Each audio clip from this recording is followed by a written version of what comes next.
hanyuma habayeho safari tuzi waririmbiraga Baraka, korali Baraka, acuranga umucuranzi kugeza ubwo yahimbarwaga cyane agafata gitari akayishyira ku mutwe. niwe safari zake twari tuzi. Hanyuma haza kubaho n'undi safari waciye muri ibi byose mwumvise. Ibi byose mwumvise zina rye risa naho rigiye hasi riraseba, yandika andi mateka. Mu yandi magambo navuga yuko atanejeje Imana n'abantu. Ariko kandi mureke turindire undi safari ariwe safari uyu nguyu atwemereye safari wa gatatu ugiye kuza noneho w'impinduka. Ubwo n'undi safari w'impinduka twiteze n'abakunzi bawe safa bitega undi safari w'impinduka utarangwa n'ibyabaye hagatangaha. Haleluya. Amen. Nitwa Maria Chantal nkuko mubimenyereye ku biganiro tujye tubagezaho. Hariho ibyubaka umuryango kuri yacano, hariho ibituma abantu bamenya Imana uko ikora. Mbese Imana ibaha umugisha kuba dukurikirana bose, abari hanze, abari mu Rwanda, abari i Burundi, inshuti zanjye ziri i Burundi, inshuti zanjye ziri hanze. Imana ibaha umugisha. Ni Mama Neri, ninjye wa mugore, ndabakunda cyane. Icyo nashaka kubabwira rero, yacano twarayihinduye, ntabwo cyitwa Ibyiringiro Bishya TV, hitwa Uwa Maria Chantal.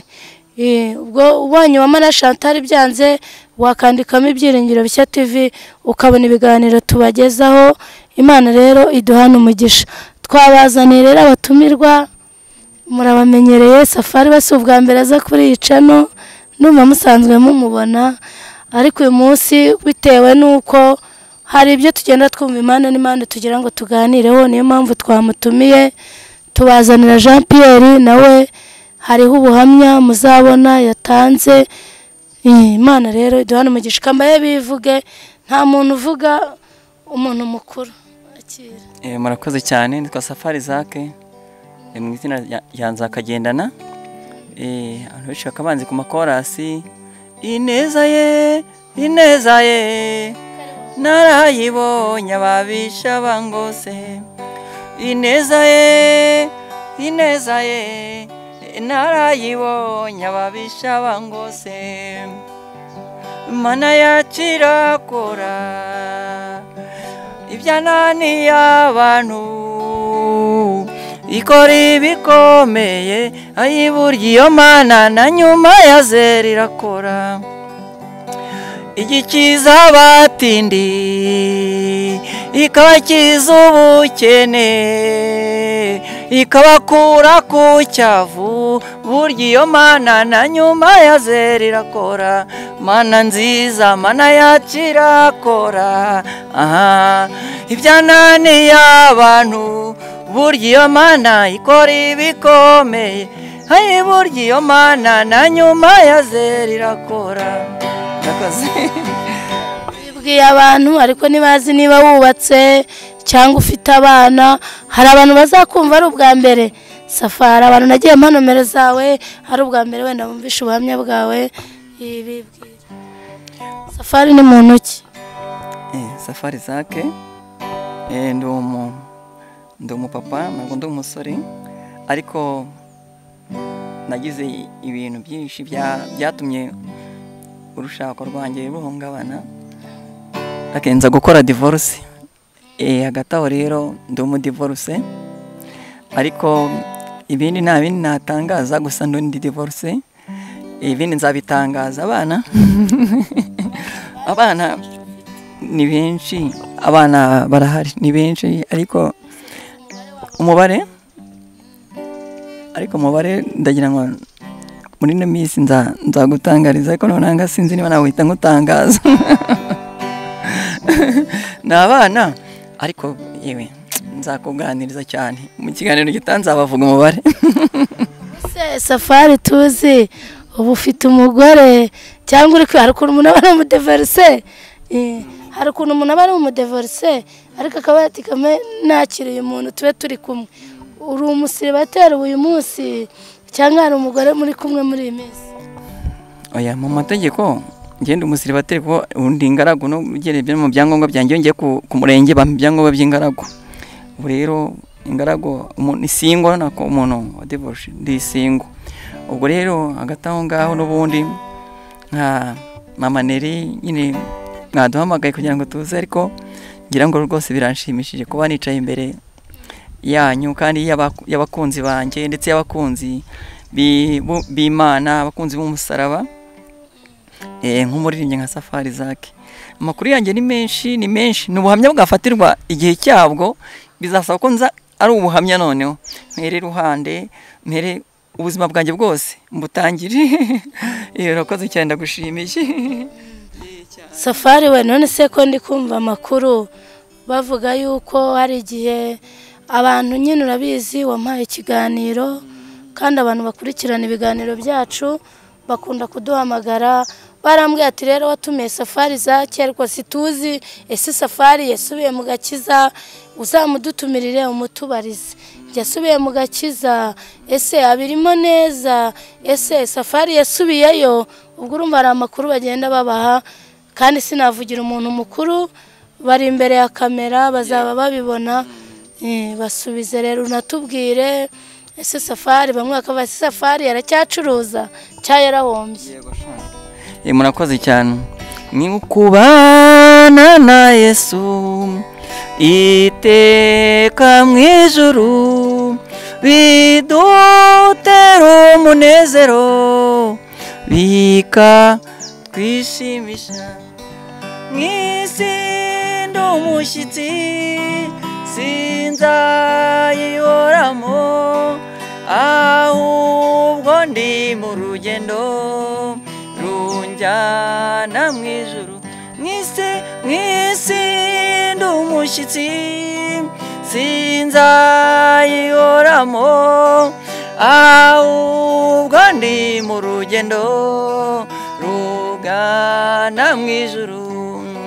Pawulo yaravuze ati tuzabana iteka ryose n'Imana, niko tubisoma.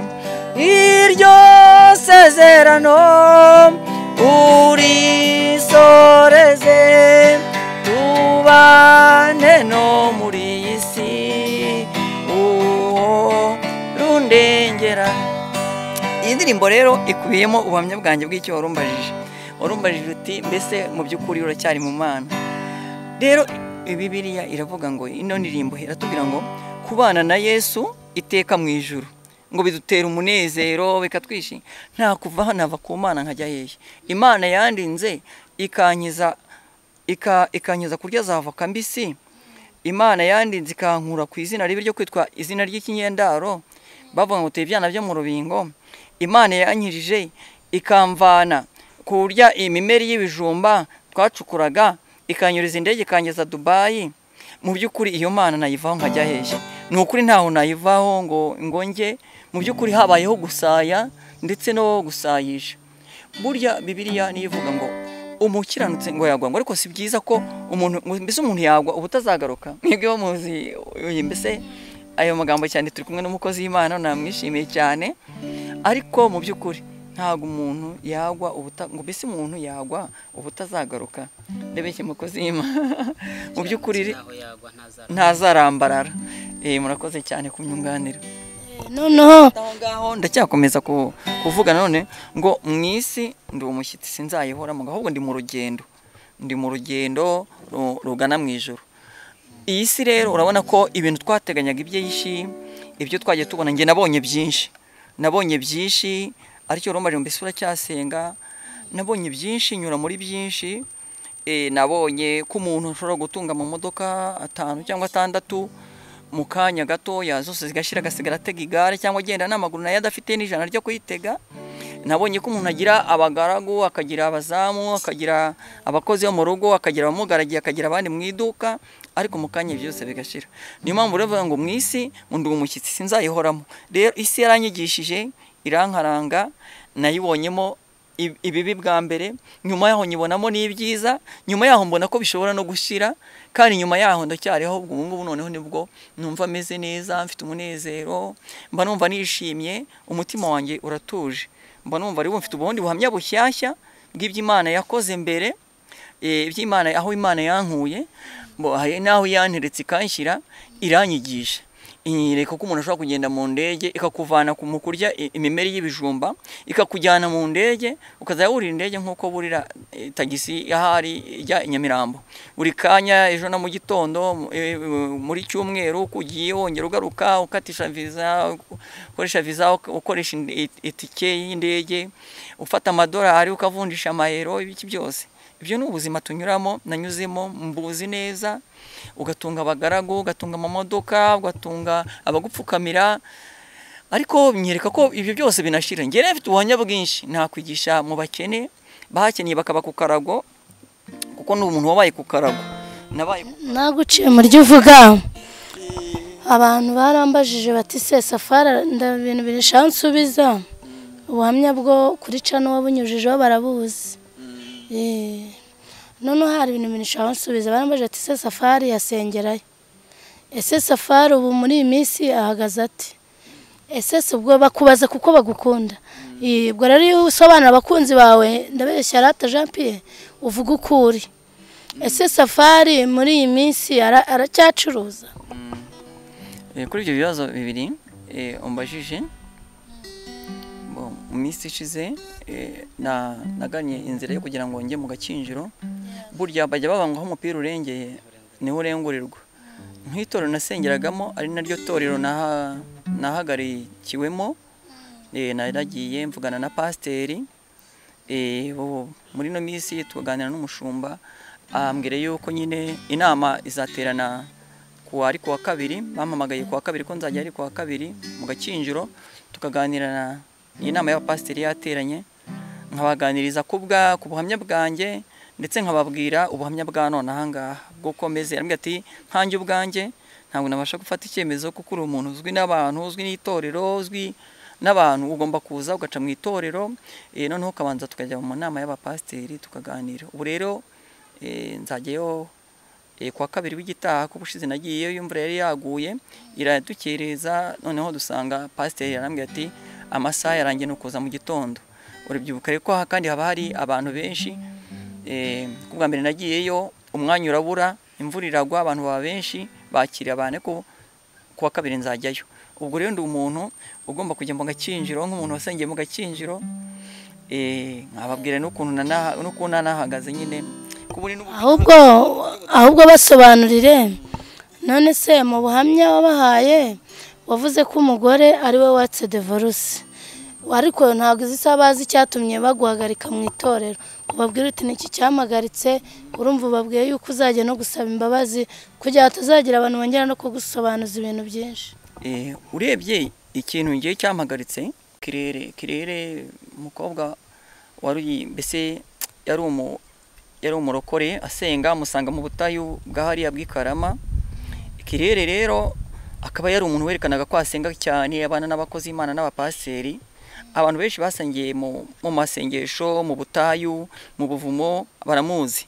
Kirere rero yari umuntu ufite ubwenge bwinshi, amayeri menshi, azangeze ntabwo nari mbizi, nabonaga ko ari umukozi w'Imana, musanga mu cyumba cy'Ikarama mu buvumo hariya. Noneho amusanze ntanga y'ubuhamya, mvuga ko nagoberejwe n'umugore, noneho we abyumviraho. Mu kubyumviraho rero niko yaje anyinjirira, ariko nyuma yaho byaje kurangira ari nawe ugiye mu rusengero mu Gakinjiro, arangije mbese biza kurangiza mvuye hariya mu rusengero. Yagiyeyo abwira pasiteri Boduwe, amubwira ngo namuteye inda, nta n'inda mu by'ukuri yaranafite yanjye, ariko yavuze ko namuteye inda, nkamutererana, nkavuga mbese nyuma yuko urumva nari umudivorce, nari maze gutandukana n'umudamu, nta mudamu tubana. Werewe yarazaga mu by'ukuri, akaza mu buryo gusenga, akazana n'abanyamasengesho, akazana n'abapasiteri ba papi n'abandi bantu b'abakozi b'Imana bitwa bakayitare, bande bose n'abantu bazwi bavuga butumwa. Boro n'abapasiteri John mu Gasata nkabo barabizi uko byakirere byagenze. We yaje nk'umuntu uje kumbohora no kumfasha mu buryo ne natandukanye n'umudamu, ariko kumbi aza adakijijwe ari wa muntu wo kunyinjirira, mbese nkabona anjyana ahubwo akanjyana mu bindi bintu. Noneho abakristo batatu tumaze gusenga atwemeza ko tugomba gukora icyumba mu rugo, muri salo tuhakora icyumba, hari hirya hari studio abantu barabyibuka, ahandi n'icyumba cyaho nararaga. Mama wanjye akarara, mama yari afite anegisi yabagamo mu gipangu.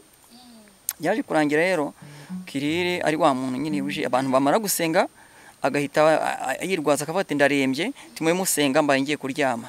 Agenda yigeze aho ngaho akazajya azakinjira mu gitanda, naba naryamye nkabona Kirere araje, yaba ari kumwe na mukecuru, nkanzi ko ari burane na mukecuru, agahita aza bagahita bagambana nyine, agahita aza. Ubwo sinzi ukuntu byagendaga, aho yinjiraga mukecuru akamubwira ati tugane, ati ngiye kumureba, hari Imana mbwiye ngiye kumusengera. Hanyuma rero nyine yarazaga umukobwa nyine w'umunyamasengesho nyine urumva, akaza akavuga ati reka ngusengere. Natanze n'ubuhamya bw'ukuntu ahantu henshi ukuntu nyine yamfataga nyine akavuga ati nyemerera musaza wanjye, uri musaza wanjye turabarokore twembi, nyemerera ngusengere ariko mfashe ku myanya ndangagitsina yawe, kugira ngo Imana yanyeretse ko iyo hari abakobwa, iyo ubonye abakobwa imyanya ndangagitsina yawe irahaguruka. Ati ubwo rero ndashaka kugira ngo usengere mu by'ukuri kugira ngo ye kuzajya ihaguruka. Ati ariko ndasenga mfasheho nka mushiki wawe. Hanyuma rero urumva nyine abantu benshi bagenda bahura n'ibyo bibazo. Byaje kurangira rero muri aya masengesho nyine kunsengera, umva abantu abakozi Imana baga bagiye n'ababasengeraga mu cyumba cy'iwacu, ari we usigaye agiye kurana na mukecuru, nyuma hakaza kunsengera. Byaje kurangira na mukecuru bakundanye, amugira umuntu aravuga ati mwana wanjye n'ubundi ntagiye kuzapfira aho ngaho n'agahinda, umugore yaramutaye n'ubundi agahinda kugira ngo kamwice, n'ubundi ni mubane. Noneho nge nkumva ashaka kuzakora ubukwe cyangwa nshaka kuzadivorsa, cyangwa nkumva ashaka amategeko yo mu itorero ryacu urayazi ko iyo utandukanye n'umudamu ugutongera gushaka ubundi nyine ubwo birangira gutyo. Nkumva ngewe niyo gahunda mfite, ariko we akaza muri gahunda kugira ngo tube twahita tubana. Noneho ngiye mu kubyanga rero nibwo yandakariye. Noneho mbona niyo yinjirira mama aramushukashwa, bajyana ku rusengero, ari umuna ariko wa kane ngira ngo mu nama y'icyo gihe kwa pasiteri yakira ibibazo by'abakristo, amubwira ko namuteye inda, kandi urumva na mama wanjye twarabanaga nawe yari ahari bari kumwe. None se dusubiye inyuma gato Safa dusubiye inyuma gato, turi imbere y'Imana kandi uzajya no mu itorero saba imbabazi. Buriya uwo mukobwa koko ntago mwaryamanye? Kirere mba twararyamanye. Ikindi si nari mfite umudamu, kandi umudamu wanjye ntabwo yari ahari kuvugisha ukuri, ntabwo biyenda ntacyo bitwara. None se twari narabanye n'umudamu, twarabyaranye turatandukana. Mu cyukuri nari mfite ibikomere ku mutima, nkumva ko Imana izamoza. Ndetse n'ikindi cyabashije ariko naguciye muri ryo uvuga Kirere mwagezeho murabana cyangwa mwabanaga muri ubwo buryo? Mwagezeho murabana bizwi ko hari abantu bagiye bama amakuru.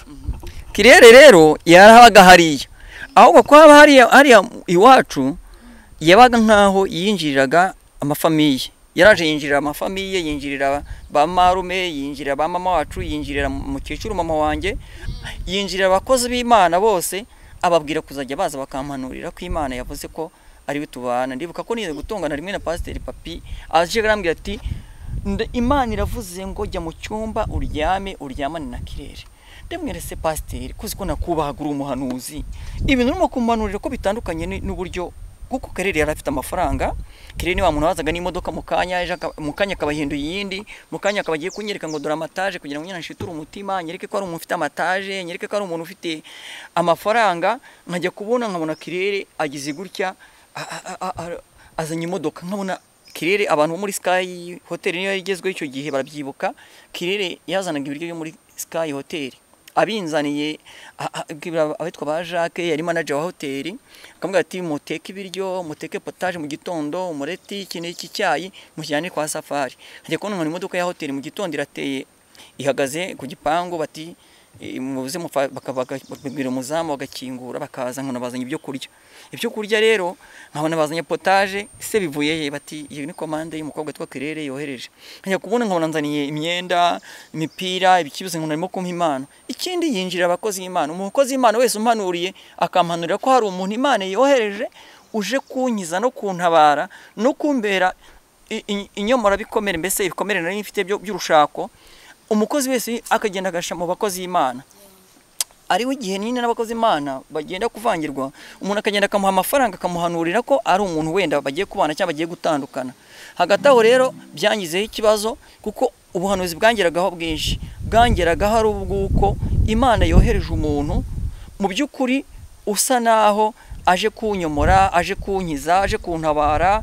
Kandi koko yarambwira ati Safa, mbwira niba nari mfite amadeni, icyo gihe maze gutandukana n'umudamu, hari amafaranga yari yaragiye, umudamu yari yatwaye n'umushoferi, nari mfite ibikomere, mfite abantu banyishyuza. Akambwira ati ukeneye 500 none anga mbwire ikibazo ufite kideni waba urimo rigutesheje umutwe, ngiye yishyure nguha amafaranga.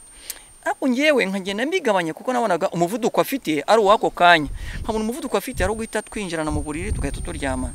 Nubundi yego byaje kubaho, nubundi tuza kuryama aribyo wahoze umbaza, tuza kuryamana, ariko mu by'ukuri simanye ko yari anafite n'inda, kuko iyo ndabona ntiyari yanakomeje ngwena ngo yinyereke ambwire ko yari inahari. Bamaze no kuntenga mu rusengero, sinongeye no kumubona, kuko yari umuntu ufata mwe nabo ngasanga ari kumwe n'abapasteri, nza kumenya ko ari n'abapasteri yagiye ashaka kugusha. Nza kumenya rero ko mu by'ukuri niba yari yaranajana nankunda Kirere, ko abantu bambwiye ko ngo aba muri Canada, ariko mu by'ukuri nge Kirere ntago namwangaga, ahubwo we inzira yari afite, nari mfite ibikomere ku mubiri, mu mutima byo gutandukana n'umudamu, nanone naho we akazana gufatirana mu bikomere, akazana umuvuduko mwinshi wo kugira ngo ahite tuhita tubana uwo mwanya. Nje nkumva bizanyura muri gahunda zo kubanza ku itorero, nkumva ibyo nshaka n'ibyo mu itorero, nagera mu itorero naryo bakankumira baterekada, waratandukanye n'umudamu uzapfura ingaragu, umubiri nawo ukanyangira, byose bikambere ibyo nshaka. Hanyuma kandi twambaye umubiri ukanga, bikankubita kanzanira impano, akazanira abantu bakajya muri byo kurya, akankabona nambwe ati uya cyozo ufite sheri ndagushaka, ati ndagukunda, akanansengera. Urumva yari umuntu uzi kuvuga ubutumwa. Abantu bazi twajyanye Icyangugu Nyamasheke mu giterane kimwe twiye kujyanamo, baramuzi Kirere uburyo yavugaga ubutumwa. Yari umukobwa mwiza rwose ufite amasoso, umukobwa mwiza muremure w'igishongore, ukandagira kabisa ukumva ko ari umukobwa uhamye. Abantu bakamanura umuhanuzi Yesu ati Uwiteka avuze ko aje kugutabara, ati kandi aciye mu muntu umwe uje kugutabara umukobwa, ati Imana iguhaye umuntu mugiye kubana. Urumva byazaga byihuta, nawe vangavanga, nashaka kubigabanya ngo mbanza nitonde, noneho mbanze ngome no muri korari ndebe ko naremare mu bugingo bwanjye bwe guhita bwononekara. Cyane cyane mugena ari umuntu wari uzwi mu Rwanda, umuntu wari ukunzwe mu ndirimbo z'amakorasi, indirimbo nyinshi zarembwe mu gitabo, abantu benshi banacisha no ku maradiyo, na n'ubu ziracyaca indirimbo zanjye ninjye wazirimbye. Yewe nubwo n'abaririmbyi baririmba nta bari babasha gukora nk'izo nakoze, na yewe n'amakorasi mfite mu album, nari maze kugera mu album zirarenga nyirango na 20 n'indirimbo zanjye zisanzwe ziriya warakoze Mana, Iro de Bari, Mefebosheti Iro de Bari, Mana ushimwe, n'izindi ndirimbo nyinshi.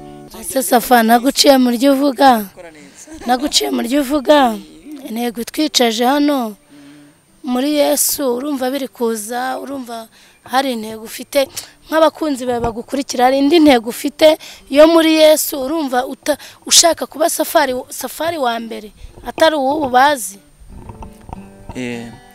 Niyo mpamvu nakubwira ngo ndashaka kubana n'Imana kurenza ndetse no kwa mbere, nubwo kuko ndabizi nasengeye umuntu wasengeye mu butayu, njya mu buvumo, ndara mu mashyamba, ndara mu bitare, nsimbuka inzoka, imbwebwe mpura n'inyamaswa, ubutayu nasenze, ishyamba nagiyemo, ibihuru ninjiyemo, yewe nasengeye mu masayo, nsengera mu mazi, ndivuruguta mu majandwe. Mana data we, nacengeye mu buvumo, nsengera mu rupfu, ahantu hose abantu bazi hasengera hababaje ku bitare no hejuru ya. Ubu safari w'uyu munsi ubwo numva uri mu gakiza neza, Imana ishimwe. Ariko rero nyine iyo wumvisha abantu buriya turi imbere y'Imana, tugiye kwakirana Jean Pierre tuganira ku ijambo ry'Imana. Ariko safari impamvu mbikubajije, ubu muri iyi minsi amakuru ari kwihuta cyane ku bantu bagiye kuri social media, akantu kari kukubaho ugahita wumva bibaye ibindi. Ubwo rero umuntu wese ni ukurinda ubuhamya bwe, niyo mpamvu buri abantu bagumye kugukurikirana, ati se ko safari twumva ko atigeze ahinduka ibiki n'ibiki. Ubwo nawe ugiye kugenda wikontorore, uvuga uti nsubire mu mbaraga n'amavuta bya kera, nongere mbe safari mushyashya. Imana rero bamugisha ko twakire Jean Pierre, umukozi w'Imana guturuka mu Kagarama, umuvugabutumwa. Hari benshi badukurikiye basanzwe bamuzi, mbese numva ari ibintu byeka tumwakire mu izina rya Yesu. No gusoza n'abakunzi banjye, ndacyakunda Imana kandi ubuntu bw'Imana, ariko muri ibyo yavuze ngo ubuntu bw'Imana butangaje mu nibwo bwankoyeho imigozi. Mu by'ukuri rero mu by'ukuri ndagira ngo mbabwire ko hamwe n'urugamba tukirwana, ntabwo nakwirata nk'umuntu wagezeyo cyangwa se nkurangije urugamba rwo ndacyarurwana, ariko intambara ndwana muri ibyo bavuze ngo urwane intambara nziza. Ngo Kristo niwe imbaraga zawe, Kristo azambera imbaraga, nanjye nzarwana intambara nziza. Amen. Twari tubabwira ko tugiye kwakira Jean Pierre, reka tumwakire ku byo yumvishe, mbaza safari abe yanatubwira ijambo ry'Imana. Imana ibahe umugisha. Murakoze. Ibi biberaho kugira ngo mu rugendo tugumye tufashanye, kuko bibiravuga ngo ababiri barutumwe, kuko iyo mwaguye undi aramubyutsa. Hanyuma habayeho safari tuzi waririmbiraga Baraka, korali Baraka, acuranga umucuranzi kugeza ubwo yahimbarwaga cyane, agafata gitari akayishyira ku mutwe.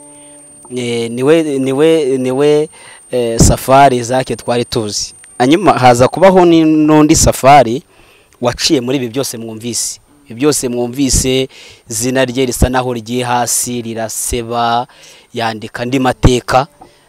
Mu yandi magambo navuga yuko atanejeje Imana n'abantu.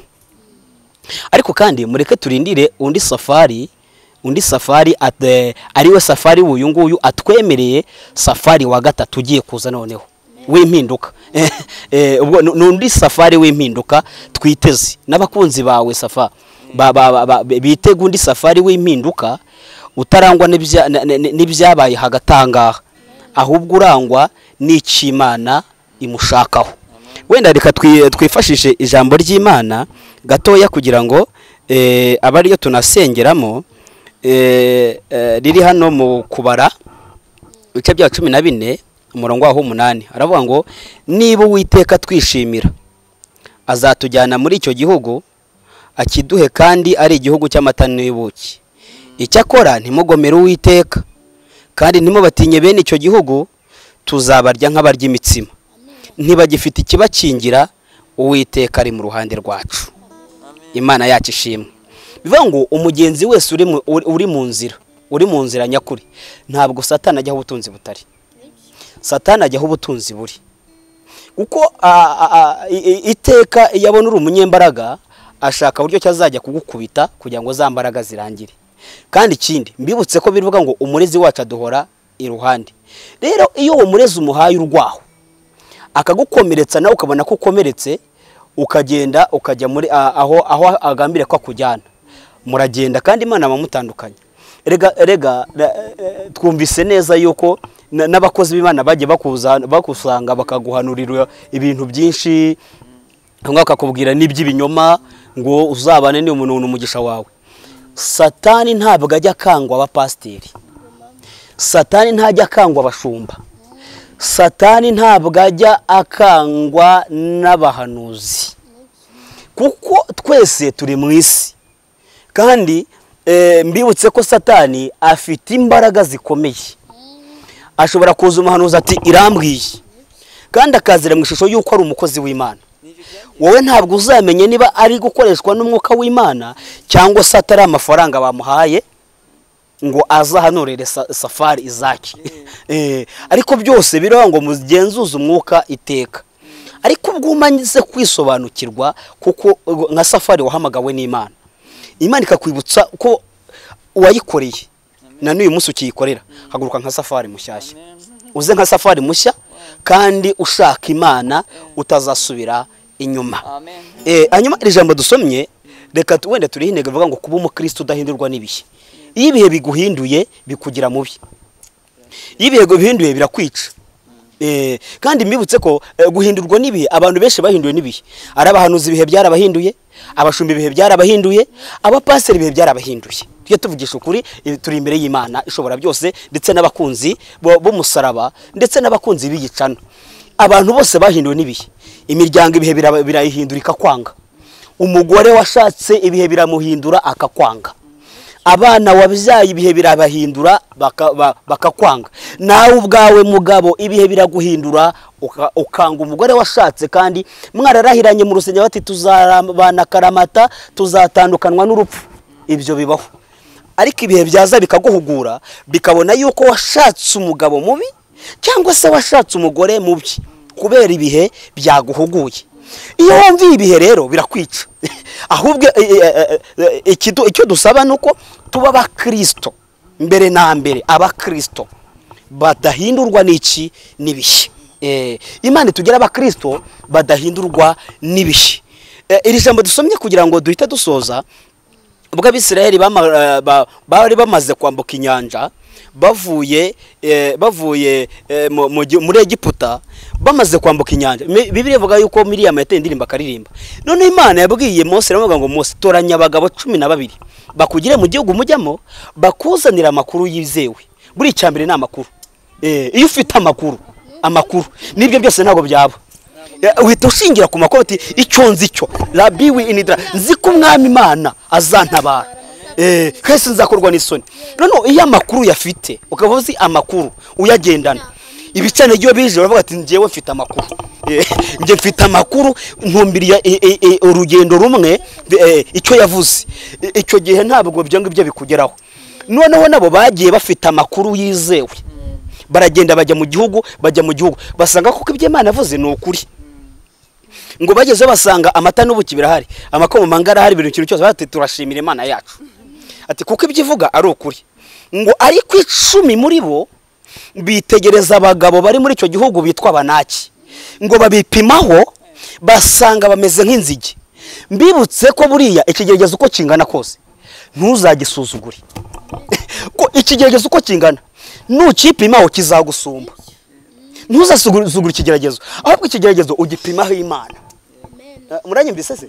Ikigeragezo ugipimaho Imana, kuko iyo yapimye ku kigeragezo kiragusumba. None ngo baragaruka basanga Mose mu butayu, baramubwira ngo Mose, turashimira Imana yacu kuko ibyo ivuga ni ukuri. Ngo bagenda bavuga bungikanye niko birivuga. Ngo ariko babandi 10 bageze ku cyanyuma, baravuga ngo Mose we, ndagira ngo dusoze icyanyuma dushorojeho. Twahasanze abagabo bitwa Abanaki, twebwe twabipimye tubona tumeze nk'inzige. None Mose, iki gihugu ntabwo tukikigezemo. Ngo Mose yikubita hasi agwa yubamye, ngo itena ryose ricura umuborogo. Ngo ariko babagabo baravuga ngo reka twishakire undi mugaba udusubiza mu gihugu cya Egiputa, kuko Mose n'Imana ye bamaze kunanirwa. Bibiliya ivuga ngo ariko Kalebu na Yosuwa baravuga ngo barafite undi mutima, niko Bibiliya ivuga. Ngo babwira Mose ngo Mose, aba bagabo koko nubwo ibyo bavuze ari ukuri, ariko natwe hari icyo twongeraho. Nubwo hari bitunaniza, ariko hari icyo twongeraho. Turongera ko Imana yacu ishobora byose. Umukiranutsi naho yagwa ntazigera arambarara n'umunsi numwe, bakunzi b'umusaraba mu byumvi. Ngo hari icyo twongeraho. Ngo Yosuwa atera intambwe na Kalebu atera intambwe. Ngo bafata Mose, umwe afata akaboko kamwe undi afata kandi, baravuga ngo komera Mose we. Ngo abagabo twarajyanye, ibyo bavuze koko ni ukuri, ariko twe ntago twabonye Abanaki. Nubwo abagabo bari bahari Abanaki, ariko tw'amaso yacu ntago yabonye Abanaki. Ngo Yosuwa atera amagambo aravuga ngo Mose we, twebwe ubwacu twafashe ubugari bw'Imana yacu, dufata ikigejuru cyayo, dufata ikigefo cyayo, dufata imirimo yakoze, dufata Imana twamenye, tuyipima ku Banaki, dusanga Imana yacu isumba Abanaki. Turatangariza ibigeragezo ko Imana isumba Abanaki, turatangariza abavuga ko Imana isumba Abanaki. Nubwo tugwagwana, ariko Imana isumba Abanaki. Abantu nibakurebere mu mbaraga z'Imana, beko kurebera mu byahise, reka ibyahise tubyero niko birivuga, ahubwo turebera Imana mu bisigaye. abantu badukurikiye banibuke yuko nubwo dukorera Imana ariko buriya n'Abisirayeli bagiraga igihe bagacogora ariko bakagarurwa n'ijambo Imana yavuze. Reka turebere Imana rero mu bisigaye, turebere Imana mu rugendo tujyamo, turebere Imana kuri Izaki uje bwa gatatu ujeje gukiranuka no gukora icyo Imana imugaruriye, kandi aje gukizwa, aje ashaka Imana. Ngo icyo kintu cyatumye Mose ngo ahita ahagurukira mu buhanuzi, ngo ahita afata Karebo mu mutwe, ngo aramubwira ngo mva Karebo mwene Yefune, ngo Uwiteka Imana Isirayeli aravuze ngo igihugu mujyamo agiguhayemo gakondo, nimugerayo bazaga umusozi wa Heburoni nawe uzawutegeke. Kuba umukristo udahindurwa n'ibihe. Reka dusenge Imana. Nshuti z'umusaraba, turagira ngo tubwire Imana ngo turashaka ko abakristo badahindurwa n'ibihe. Waba uri umupapa, waba uri umumama, waba uri umukobwa, nawe waba uri umusore, ntabwo uragera Satani farasi imyambi.